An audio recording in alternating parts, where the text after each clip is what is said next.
मंडळी, तुम्ही ओळखता का आपल्या डाळीच्या राणीला? मूग. आज करते मूग. मी कशी मुगाची डाळ करते चला दाखवते. मी जेव्हा हॉटेलमध्ये जॉबला असायची ना, तेव्हा आमच्याकडे एक कॅनडावरून गेस्ट यायचे, फॉरेनर. तर त्यांना मोस्टली करून आहे ना ही मुगाची डाळ खूप आवडायची. ते रेग्युलर गेस्ट होते.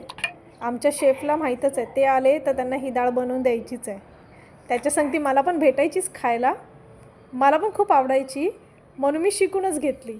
शिकण्यासारखं काहीच नाही आहे डाळीमध्ये, फक्त डिफरन्स एवढा आहे, मी आता तेल वापरते ते अमूल बटरमध्ये फ्राय करायचे. आणि ही डाळ एवढी बॉईल करायची ना, म्हणजे आफ्टर तडका चांगली आटवायची, घट्ट करायची. मी तरी भाताबरोबर खायचं म्हणून जास्त घट्ट नाही केली, पण खूप घट्ट करायची.